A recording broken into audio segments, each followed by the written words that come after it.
ఎల్లుండి నుంచి పోలింగ్ షురు 21 రాష్ట్రాల్లో 102 ఎంపీ స్థానాలకు ఎలక్షన్. ఫస్ట్ ఫేజ్ లో పలువురు ప్రముఖుల స్థానాలు.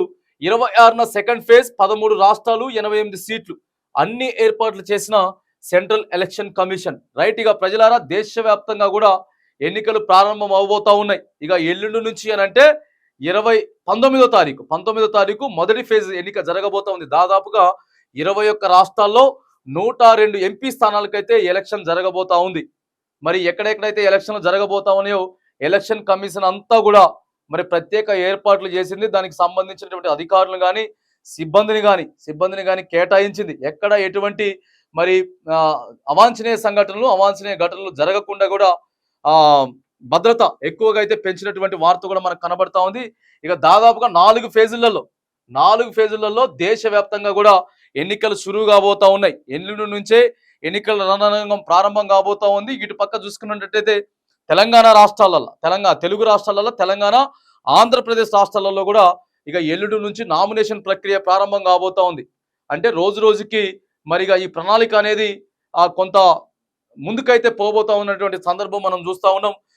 మూడవ ఫేజ్ లో తెలంగాణ, ఆంధ్ర రాష్ట్రాల్లోని మరి మే 13వ తారీఖున తెలంగాణ రాష్ట్రంలోనేమో దాదాపుగా 17 ఎంపీ స్థానాలకు మరిగా ఒక ఎమ్మెల్యే స్థానానికి కంటోన్మెంట్ ఎమ్మెల్యే స్థానం ఏదైతే ఉందో ఆ ఎమ్మెల్యే స్థానంతో పాటు ఆంధ్ర రాష్ట్రంలో చూసుకున్నట్టయితే 175 అసెంబ్లీ స్థానాలకు మరియు 25 ఎంపీ స్థానాలకైతే మూడవ ఫేజ్ లో మన తెలుగు రాష్ట్రాల ఎన్నికలు అయితే జరగబోతా ఉన్నాయి. ఎందుకంటే దేశవ్యాప్తంగా కూడా చాలా పెద్ద ఎత్తున ఎన్నికలు జరుగుతూ ఉన్నాయి. కాబట్టి మరిగా అధికారులు సమావేశం అవుతా ఉన్నారు. ఇగో 26న సెకండ్ ఫేజ్ అంట. 27న సెకండ్ ఫేజ్ లో 13 రాష్ట్రాలు 88 సీట్లు.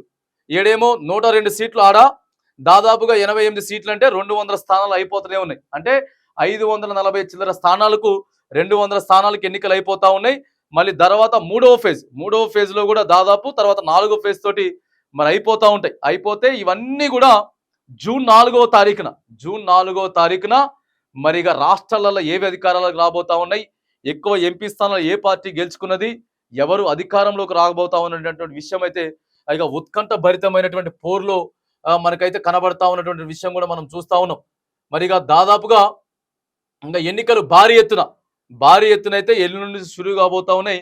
ఎన్నికల మిషన్లో అయితే ఇక ప్రజలంతా కూడా ఓటింగ్ వేయబోతా ఉన్నారు. అన్ని రాష్ట్రాల ప్రజలను కూడా మనం కోరేది ఏంటిది అని అంటే దయచేసి మీ ఓటు హక్కును వినియోగించుకొని ఎవరైతే 18 సంవత్సరాలు పైబడి ఓటు హక్కు ఎవరెవరైతే వచ్చిన ప్రధానంగా కొత్త ఓటర్లు ఎవరైతే ఉన్నారో ఏ రాష్ట్రమైనా సరే ఏ పార్టీ అయినా సరే ఖచ్చితంగా మీ ఓటు హక్కును అయితే వినియోగించుకోండి. మీ ఓటును వృధాగా అయితే పోనివ్వకండి. ఎందుకంటే గొప్ప మహనీయుడు అంబేద్కర్ గారు రకరకాలు ఉండేది. ఓన్లీ డిగ్రీ ఉన్నోడికే ఓటు ఉండాలి, లేకపోతే ఇంటర్మీడియట్ ఉన్నోడికే ఓటు ఉండాలి, లేకపోతే 10th పాస్ అయితే ఓటు ఉండాలి, మహిళలకు ఓటు అవసరం లేదు అని చెప్పి ఎంతో మంది ఎన్నో మాట్లాడితే రైట్, అరే ప్రజలకి ఓటు లేకపోతే మీరు ప్రజల్ని దేకరు. మీరు ప్రజల్ని దేకే పరిస్థితి మీరు లేదు. కాబట్టి ఖచ్చితంగా వాళ్ళ దగ్గర డబ్బులు రూపాయి ఉన్నా లేకపోయినా సరే ఓటు అనేటటువంటి ఆయుధం ఉంటే మాత్రానికి ఇక మీరు వాళ్ళ దగ్గరికి పోయి వాళ్ళని బ్రతిమలాడే ప్రయత్నం చేస్తారు. కాబట్టి